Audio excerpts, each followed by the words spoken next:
Hello.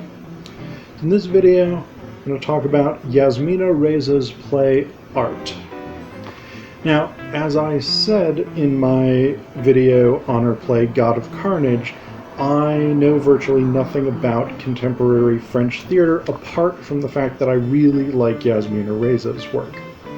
So, like God of Carnage, Art is a very quick, tightly constructed, heavily conflict-laden play. Art is about three friends. We have Mark, Serge, and Ivan. Serge has bought a painting. A white painting.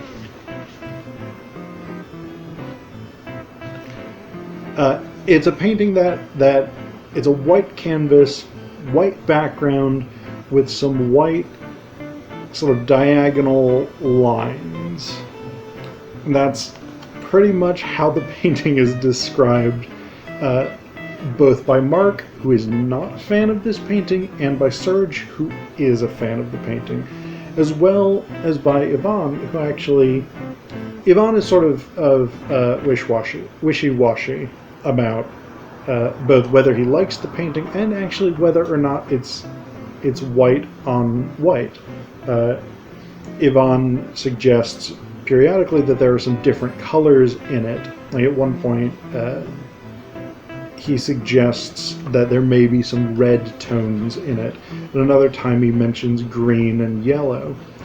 But Serge and Mark both agree that this is a white painting with some white diagonal stripes, and that's all there is to it. Mark is incensed by this painting, much more than he rationally has any reason to be, because it's Serge's painting, it's Serge's money. If he wants to spend 200,000 francs on it, he's allowed to, and it's really not any of Mark's business. But Mark is enraged by this, by the fact that his friend has spent this money on this painting that he does not approve of. Serge is not pleased with Mark's response, in part because he thinks that Mark is a sort of reverse art snob, where he doesn't get modern art, and so he's taking that out on Serge in a way that's unfair both to the painting, which is by a guy named Antrios, which is supposed to be a fairly fashionable painter. So he's taking Mark. So Serge thinks that Mark is taking out his own lack of understanding or appreciation for modern art, both on the painting and on Serge. Mark, as we find out toward the latter portion of the play, Mark sort of feels that he has built Serge, or he's created Serge in this when I found you, you were nothing, and I molded you into a successful social person kind of attitude. He has a proprietary attitude, almost, toward both Serge and Ivan. Ivan is the sort of weird third number in this trio because he has the least distinctly formed personality. He seems the most malleable, the most... I don't want to say flexible because that implies that he's making choices about what to do. He seems the one that's easiest to control of the three. So, for instance, we learned that Ivan is going to get married to a girl that neither Serge nor Mark think he should get married to. And Ivan is caught in the middle of these disputes over which of their parents' names are going to be on the wedding invitations. Because it's her mother, or her father and stepmother, their names are going to be on the invitation, which is fine because she likes her stepmother. Then his father and his stepmother, whom Ivan detests, and Ivan's mother, whom he loves. But Ivan's mother doesn't want her name on there if the stepmother's name is on there, and the dad won't have his name on there if the stepmother's isn't on there. And Ivan is sort of caught in the middle of all of this without being able to take charge of the situation or express his own position or anything like this. And the same thing happens to him in this conflict between Mark and Serge over this painting, is Ivan sort of gets pulled into this conflict. It seems like he's lukewarm about the painting, like he's alright with it. He's fine that Serge has bought it. It's not something that's to his taste necessarily, but the fact that Mark and Serge's friendship unravels and they start saying these really quite brutal things to one another, Ivan gets drawn into that conflict as well.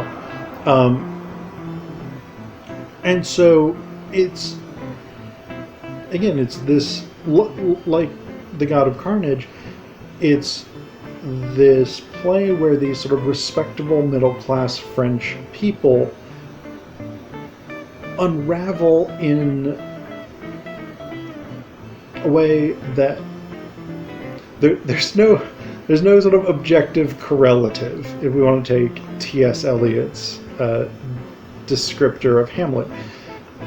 The actual conflict of Mark not liking this painting and Serge being offended does not really justify the brutal extent to which they go in their interpersonal conflict.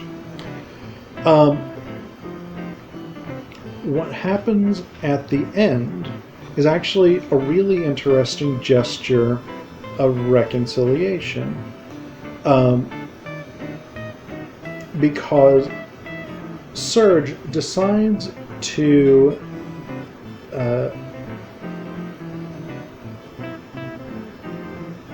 Serge makes a gesture, basically, that shows Mark he values his friendship more than the painting. He allows Mark to draw on the painting with a felt tip marker.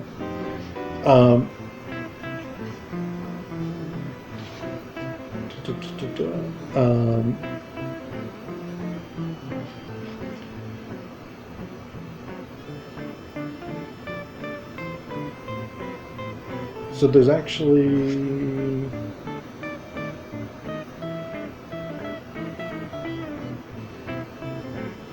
Let me see if I can find it here. Because there's actually a... yeah, okay, so Yvonne, reflecting or soliloquizing to the audience, says, after Serge, in an act of pure madness, had demonstrated to Mark that he cared more about him than he did about his painting, we went and had dinner. So, this is clearly something that the play and the characters recognize as a gesture of reconciliation. But what's interesting about it